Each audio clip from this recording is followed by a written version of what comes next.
로마서 1장은 인간은 구원받아야 되는 존재다. 왜냐하면 하나님께서 우리 양심과 우리의 마음과 우리 지식 속에 하나님의 영원하신 능력과 신성을 계시해 주셨습니다. 그런데 사람이 의도적으로 죄를 선택했어요. 2장에서는 많은 빛을 받은 유대인이나 적은 빛을 받은 이방인이나 모두 빛을 거부했어요. 그래서 구원자가 필요하다 하는 것이 2장의 주제입니다.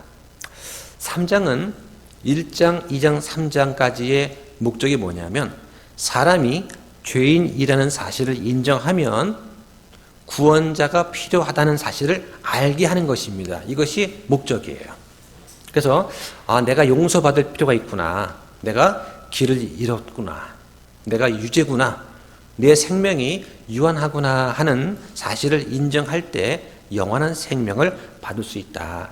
이것이 3장의 주제가 됩니다. 자, 3장 1절 한번 읽어보시죠. 그러면 유대인에게 어떤 이점이 있느냐?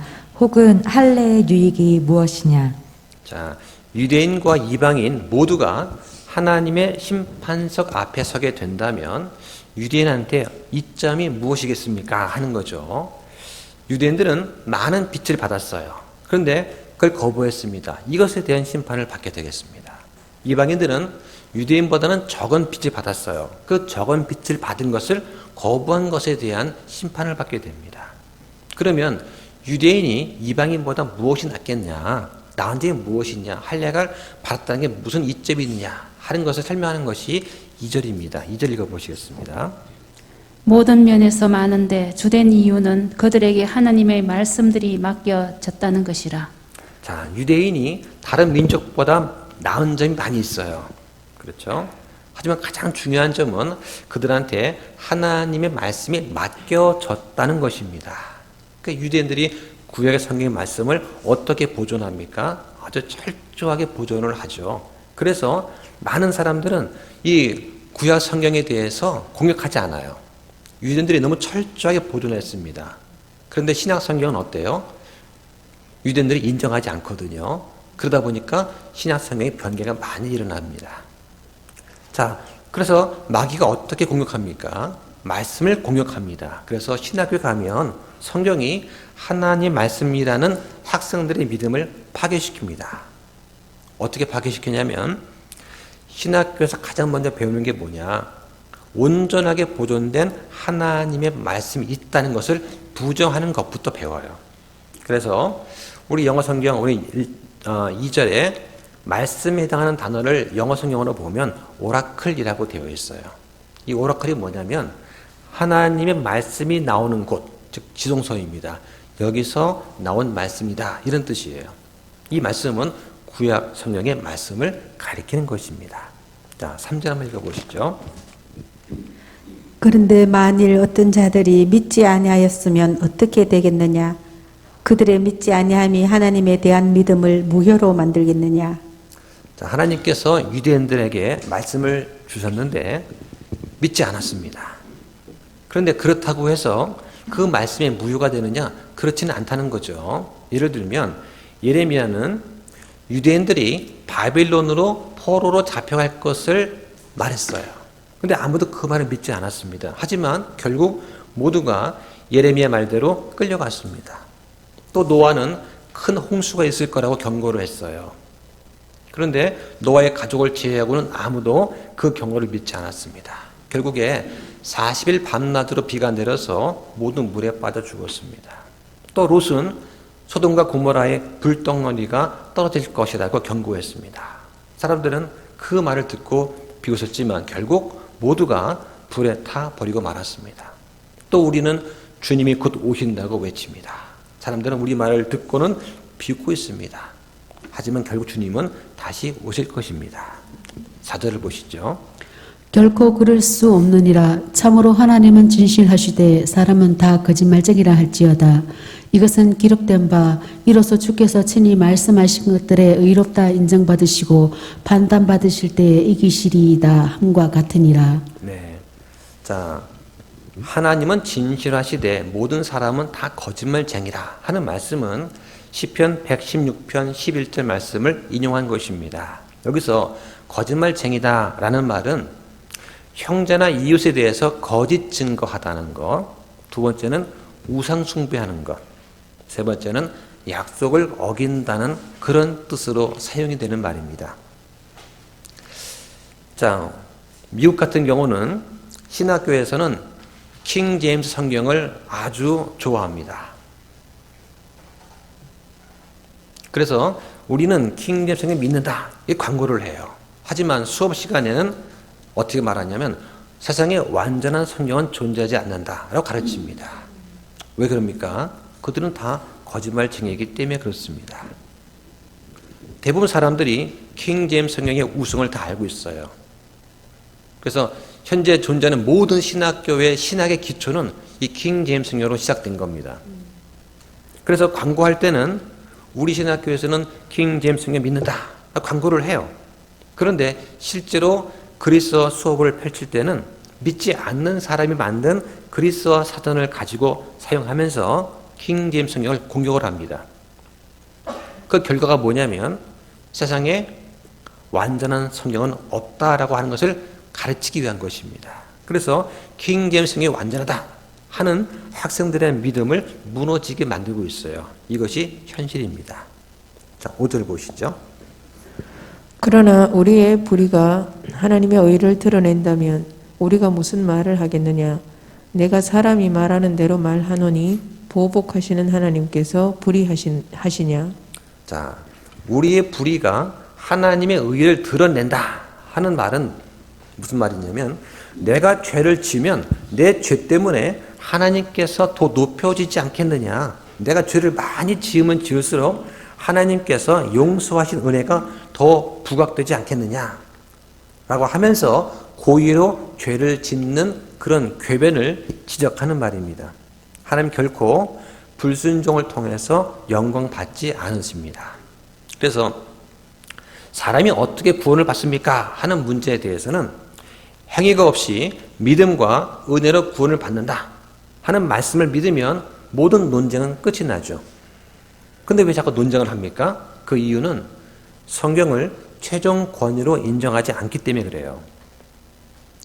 이 성경에 기록된 것이 내 마음에 들지 않는다는 이유에서 성경을 변개시키고 고치는 사람도 있습니다.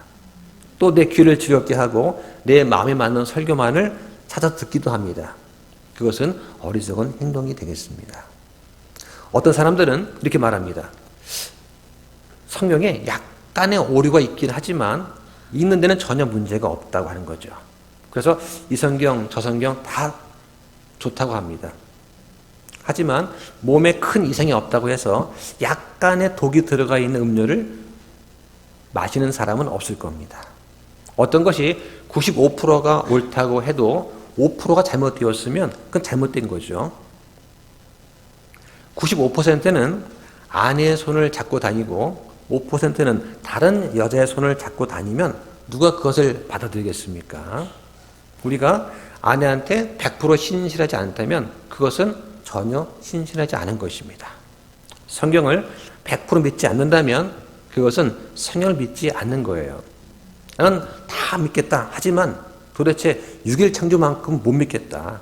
그것은 성경을 믿지 않는 것입니다. 자, 6절 보겠습니다. 결코 그럴 수 없느니라. 그러면 하나님께서 어찌 세상을 심판하시겠느냐? 하나님께서 모든 사람을 심판하시는 날이 올 것입니다. 그 심판의 근거가 무엇입니까? 각 사람의 말과 행위예요. 여러분과 제가 한 말과 행위에 대해서 심판이 있을 겁니다. 그래서 우리는 하나님을 두려워해야 합니다. 우리는 성경을 있는 그대로 믿는 바이블 빌리버예요. 어떤 사람들은 예수님은 믿고 싶지만 성경은 믿고 싶지 않다고 합니다. 예수님은 하나님이시고 성경은 그분의 말씀이에요. 예수님 믿는다고 하면서 성경을 믿지 않을 수는 없습니다. 그것은 불가능한 것입니다. 7절 보겠습니다. 만일 내 거짓말을 통해 하나님의 진리가 더욱 풍성하게 되어 그분이 영광을 얻게 되었다면 어찌하여 내가 여전히 또한 개인으로 심판을 받고 있느냐? 네, 이 말씀은 내가 거짓말을 했는데 이것 때문에 하나님께서 영광을 받으셨다면 내가 하나님의 영광에 기여한 게 아니냐 하고 변명하는 겁니다. 대표적인 거짓말 중 하나가 천국과 지옥에 다녀온 이야기입니다. 사람들이 그것들을 말하는 것은 법에 어긋난다고 바울이 분명히 말합니다.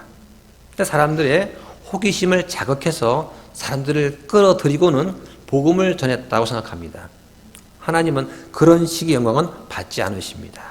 그래서 오히려 그분의 심판의 대상이 될 것입니다. 8절을 보겠습니다. 차라리 선을 이루기 위해 우리가 악을 행자 하고 말해야 하지 아니하느냐. 이처럼 우리가 중상물량으로 빈번히 받으며 이처럼 어떤 자들은 우리가 그렇게 말한다고 하노하니 그들을 정죄받는 것이 오느니라. 네, 바울이 선을 이루기 위해서 악을 행하자 이런 식으로 가르쳤다고 중상모략을 하는 사람까지 등장을 했습니다. 은혜가 넘치게 하려고 죄를 더 짓자, 이건 말이 안 되죠. 죄가 많은 곳에 은혜가 넘친 건 사실입니다. 그렇다고 해서 죄를 더 지으라는 말은 아닙니다. 이것은 지금 유대인들이 죄인인 것을 입증하는 말이고 유대인들이 결코 변명할 수 없다는 것을 지금 나타내고 있는 것입니다. 자, 잠깐 중간 정리를 하겠습니다. 성령님께서는 우리의 마음을 다 아십니다. 그래서 5절부터 8절까지에는 두 가지 문제에 대해서 지금 논쟁하고 있어요. 첫째는 뭐냐면 만일 모든 사람이 다 죄인이고 하나님 말씀을 지킬 수 없다면, 그래서 하나님 말씀을 내가 어기고 죄를 지었다면 이거를 정죄하시면 하나님께서 불의한 것이 아니냐 하는 그런 의문이죠. 하지만 단순히 회개하고 말씀을 믿고 받아들이기만 하면 모든 문제가 해결될 수 있는 길을 열어주셨음에도 불구하고 사람이 그렇게 하지 않는 것은 하나님이 불의한 것이 아니라 인간이 불의한 것입니다. 둘째는 성경대로 하지 않았는데 좋은 결과가 나왔으면 그럼 어떠냐는 얘기죠. 예를 들면 비성경적인 설교를 하고 잘못된 것을 가르쳤어요. 그런데 여호와 증인처럼 많은 사람이 모여서 큰 교회가 되었다면 결과가 너무 좋은 거 아니냐 하는 겁니다. 이렇게 방법이 좋지 않은데 결과가 좋아 보이는 것은 세상의 속임수입니다. 바울은 이런 문제를 지금 3장에서 다루고 있습니다. 자, 9절 보시죠. 그러면 무엇라고 말하겠느냐? 우리는 그들보다 나으냐? 결코 아니라. 우리는 앞에서 유대인들과 이방인들을 검증하여 그들이 다 죄 아래 있음을 보였느니라. 예, 모든 사람은 다 죄인이다 하는 거죠. 자, 9절에서 모든 사람은 하나님 앞에서 다 죄인이라고 말씀합니다. 모든 사람이 죄인이라면 무엇이 필요합니까? 모든 사람에게는 구원자가 필요합니다. 그래서 9절부터 20절까지 주된 내용은 모든 인류가 하나님 앞에 죄인이라는 것입니다. 21절부터 뒷부분은 하나님이 주시는 구원의 방법을 알려주세요. 그게 뭡니까? 바로 믿음입니다. 자, 믿음이 뭡니까? 에베소서 2장 8절에 보면 믿음은 하나님의 선물이라고 했습니다. 구원이 선물이 아니에요. 하나님의 선물을 받아들이는 것이 믿음입니다. 믿음은 내 안에 의의가 없다는 것을 인정하는 거예요. 그리고 하나님의 긍휼하심을 기대하는 겁니다. 그래서 결국 믿음은 구원의 통로인 것입니다. 자, 10절 보겠습니다. 이것은 기록된 바 어려운 자는 없나니 단 한 사람도 없으며. 예, 구원받은 사람들은 모두 이 말씀에 동의합니다. 그런데 구원받지 않은 사람들은 이 말씀에 동의하지 않아요. 의로운 사람이 한 명도 없다고 하면 구원받지 않은 사람들은 아니다, 그런 사람이 있다고 합니다.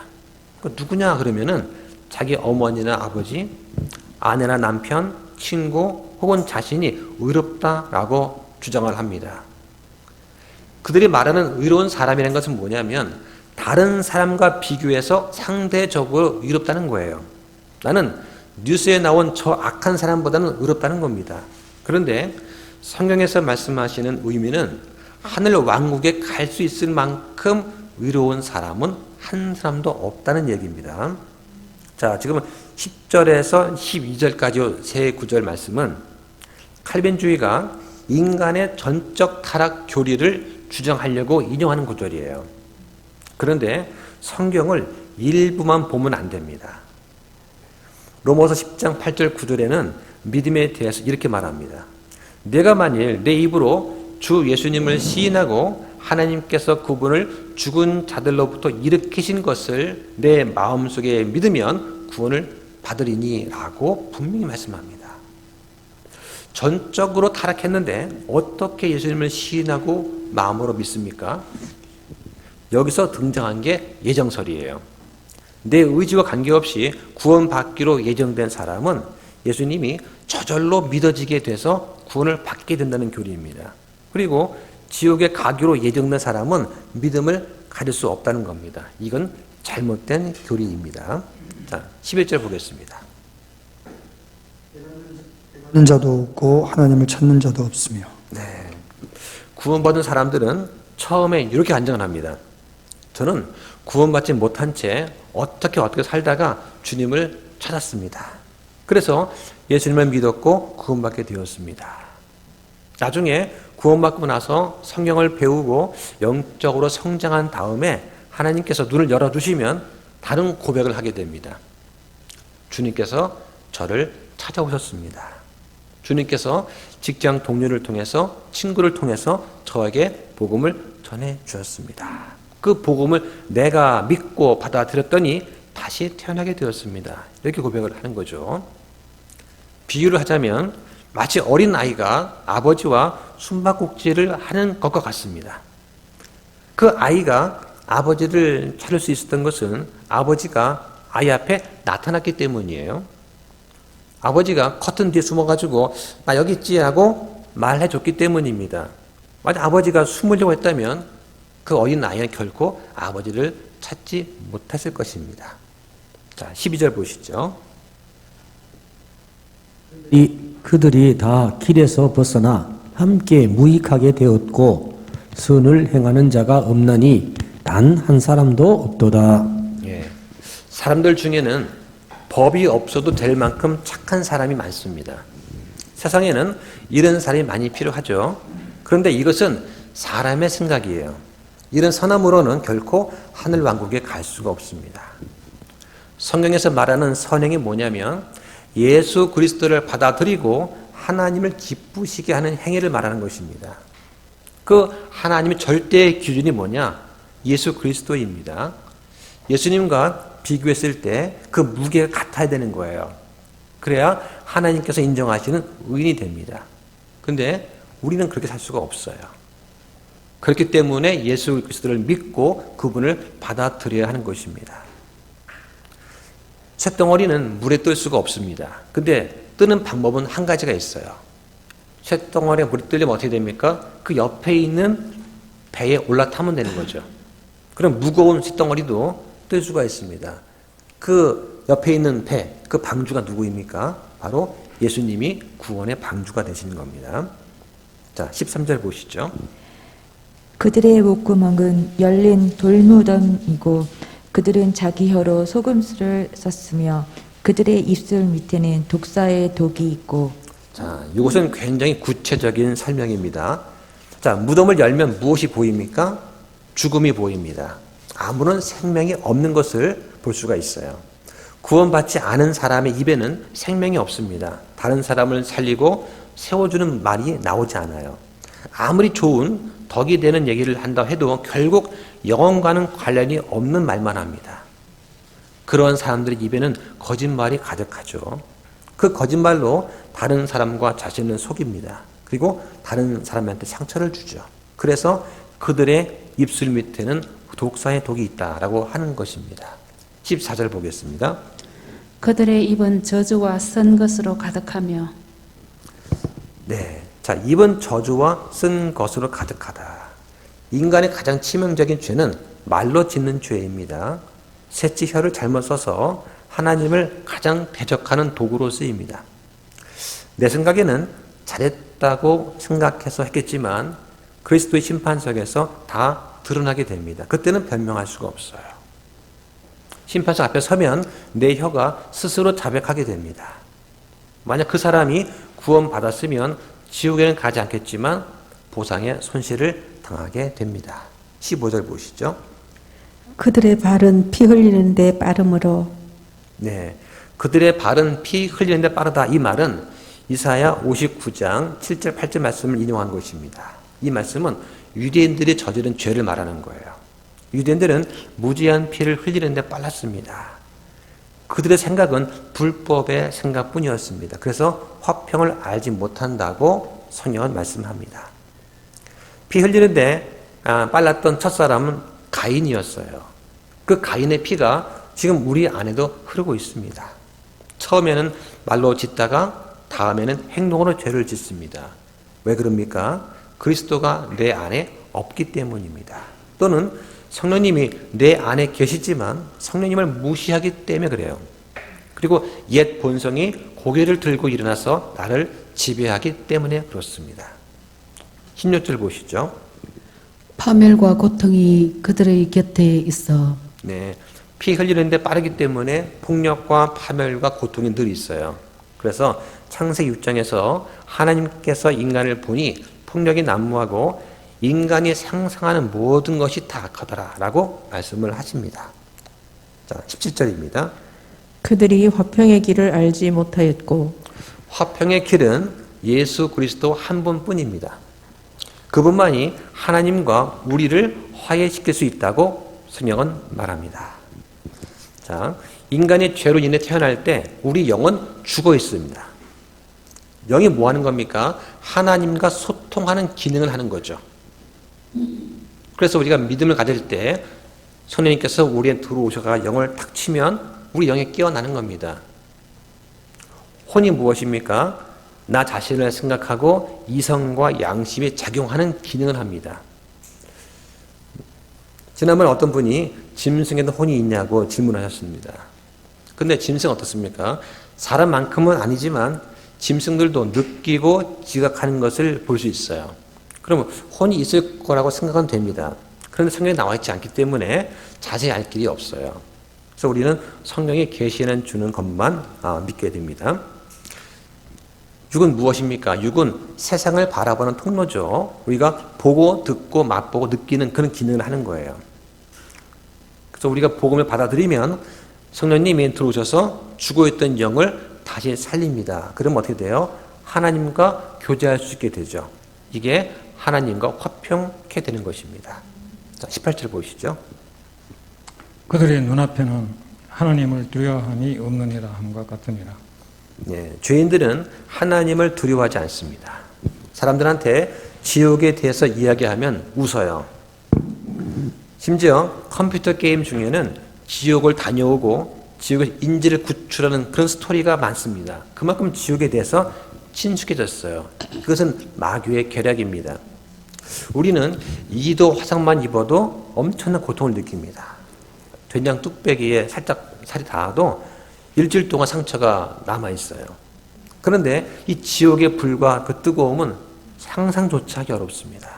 우리가 예수 그리스도를 믿는 가장 첫 번째 이유는 지옥에 가지 않기 위함입니다.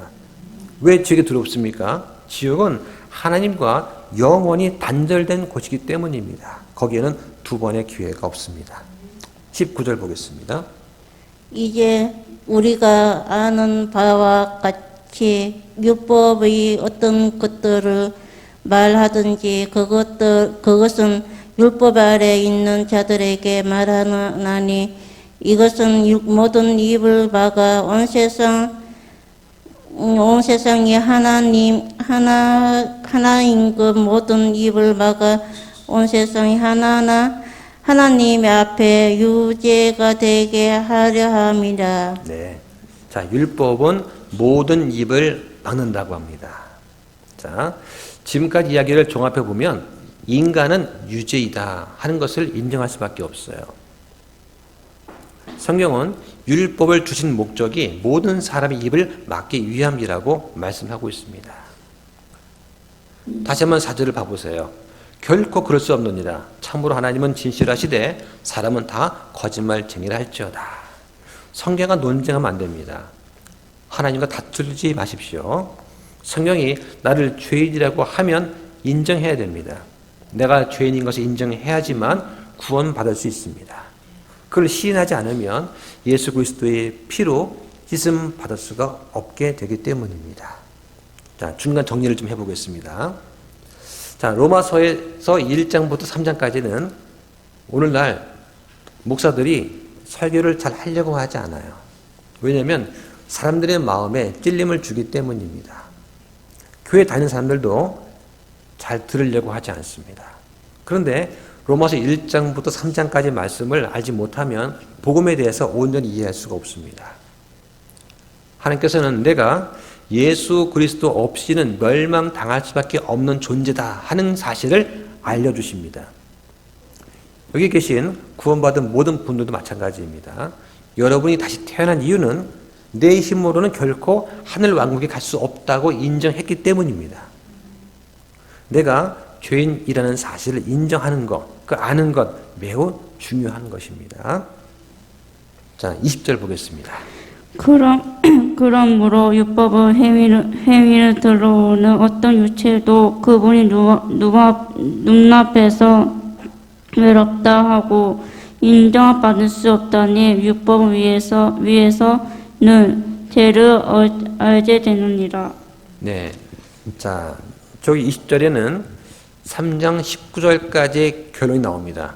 율법은 죄를 알게 된다는 것이죠. 자, 율법이나 양심을 통해서는 어떤 육체도 유롭게 될 수가 없어요. 왜냐? 우리 육체가 약하기 때문입니다. 그럼 하나님께서 왜 율법을 주었습니까?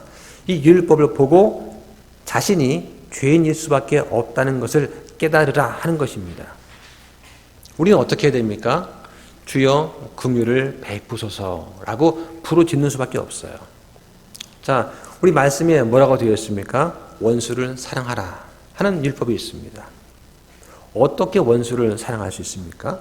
우리 어떻게 말을 해야 돼요?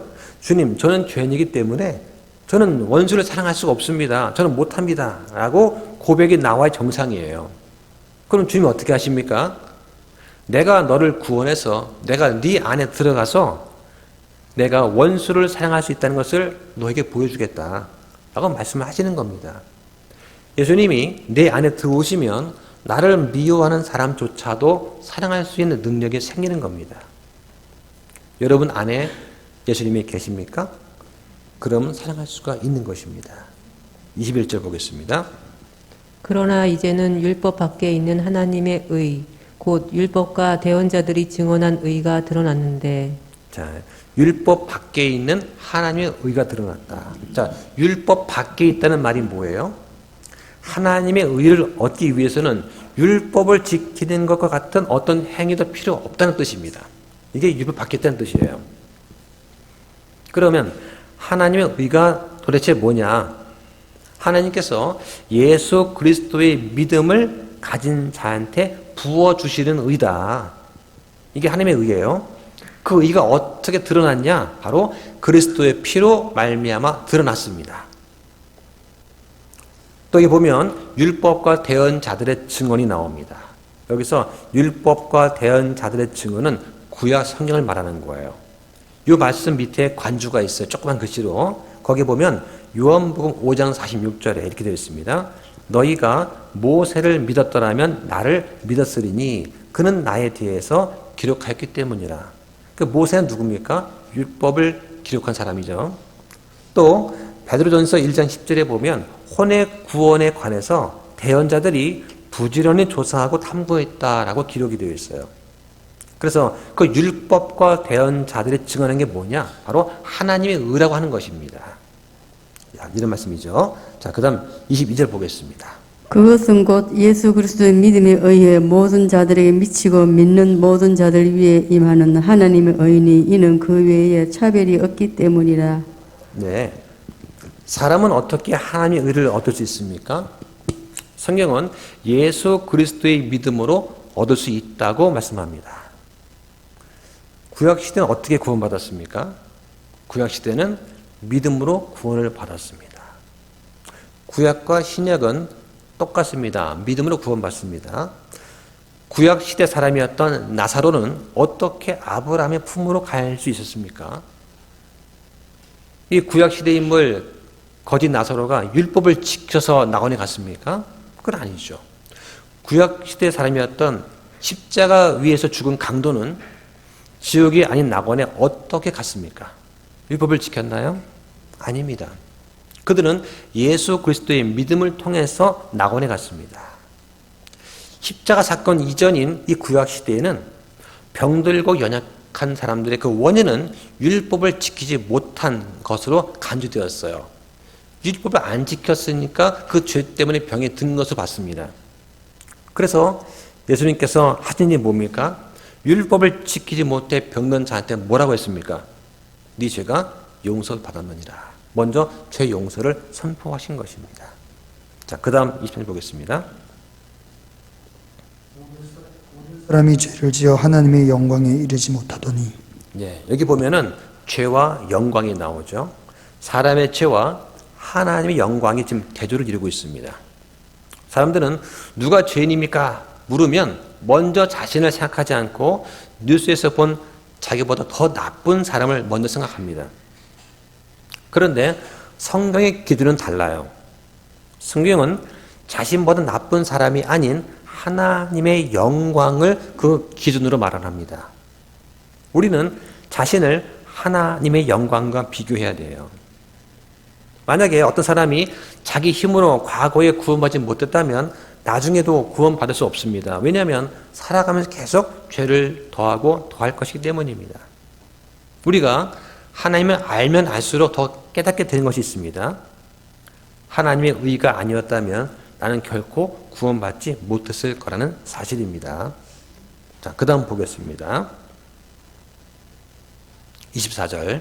그리스도 예수님 안에 있는 구속을 통해 하나님의 은혜로 값없이 의롭다고 인정받았느니라. 네, 여기 말하는 구속이 뭡니까? 구속은 죄의 값을 대신 치르고 죄의 속박에서 빼내는 것입니다. 값없이라는 말의 뜻은 뭔가를 더할 필요가 없다는 거예요.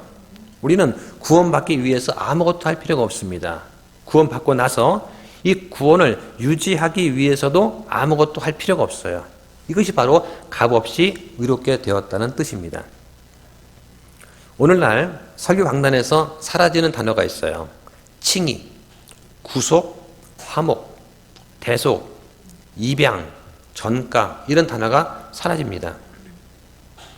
왜냐하면 이런 말들은 사람들의 감정을 상하게 할 수 있는 말들이에요. 그런 교리들은 내가 죄인인 것을 인정해야만 설명할 수 있는 그런 교리입니다. 그런데 이 종교 지도자들은 성령에 대해서 사람들의 무지함을 이용합니다. 행위가 없이는 구원받지 못한다거나 구원을 잃어버릴 수 있다고 위협하면서 자신들의 이익을 챙겨요. 그런 사람들이 바라는 게 뭐냐면 사람들이 성경을 읽지 않고 깊이 생각하지도 않는 것입니다. 자, 25절부터 26절 두 절을 읽겠습니다. 그분을 하나님께서 그분의 피를 믿는 믿음을 통한 화해 허물로 제시하셨으니 이것은 하나님께서 참으심을 통해 과거의 죄들을 사면하심으로써 자신의 의를 밝히 드러내려 하심이요 내가 말하노니 이것은 곧 이때에 자신의 의를 밝히 드러내사 자신이 의로우시며 또 예수님을 믿는 자를 의롭다 하시는 이라는 것을 보이려 하심이라. 네, 여기 본문에 보면 시제가 세 개의 시제가 나옵니다. 첫 번째는 과거의 죄들을 사면하셨다고 말씀하시면서 이것은 현재 하나님의 의를 밝히 드러내려 하심이다고 말씀합니다. 그 결과가 무엇입니까? 26절에 미래에 예수님을 믿는 자를 의롭게 만드신다고 말씀하는 거예요. 우리는 예수 그리스도의 피를 통해서 화해 헌물과 죄들의 사면을 얻었습니다. 그리고 과거와 현재와 미래에 큰 유익을 얻게 됩니다. 화해 헌물이 뭐냐? 죄를 지은 사람이 죄를 지은 대상한테 호의를 얻도록 하는 것이 화해 헌물이에요. 그런데 이것을 오늘날 교리로 가르치는 사람이 많지 않습니다. 왜냐하면 사람들이 죄를 짓는 것은 하나님을 대적해서 죄를 짓는 것이라는 그런 진리를 가르쳐야 되는데 그걸 안 하기 때문이죠. 왜 안 합니까? 사람들이 듣고 싶어 하지 않아요. 사람들은 하나님께서 죄인들을 사랑하신다는 그 말만 듣고 싶어 합니다. 모든 범죄는 하나님을 대적하는 것입니다. 왜냐하면 죄를 짓는 것은 하나님 말씀과 그분의 법을 어기는 것이기 때문입니다. 따라서 죄는 하나님을 공격하는 거예요.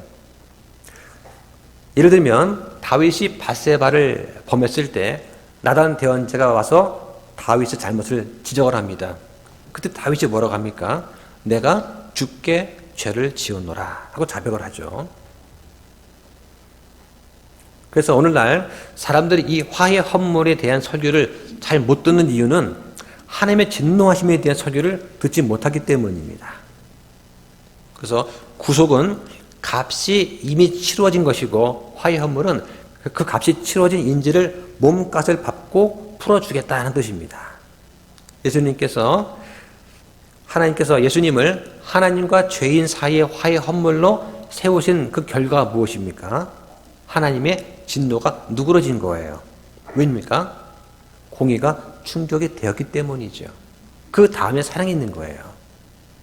자, 그 다음 27절, 28절 보겠습니다. 그러면 자랑할 것이 어디 있느냐? 그것은 배제되었느니라. 무슨 법으로냐? 행위의 법으로냐? 아니라 오직 믿음의 법으로니라.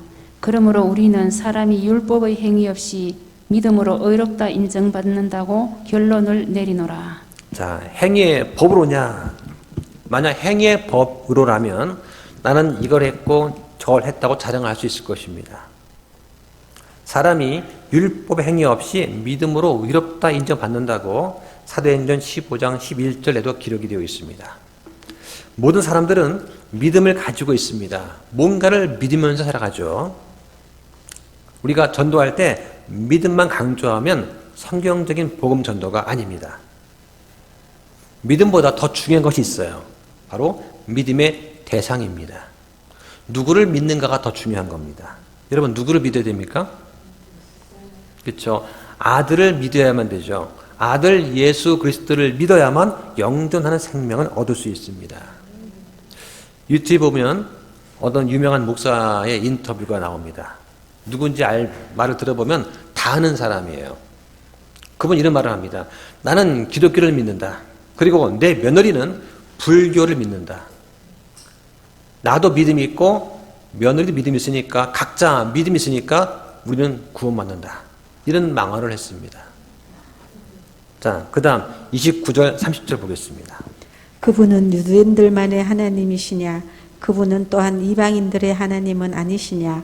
참으로 또한 이방인들의 하나님이시니 할례자를 믿음에 의해 또 무할례자를 믿음을 통해 어렵다고 하실 분은 한 하나님이시니라. 네, 성경은 말하기를 할례자, 즉 유대인들이죠.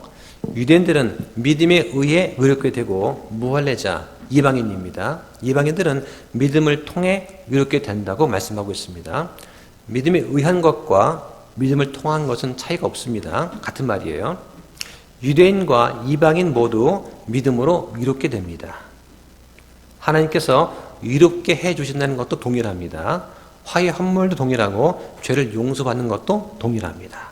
예수 그리스도의 피로 이 모든 것이 가능하다는 것도 동일합니다. 자, 31절 보겠습니다. 그러면 우리가 믿음을 통해 율법을 헛되게 만드느냐?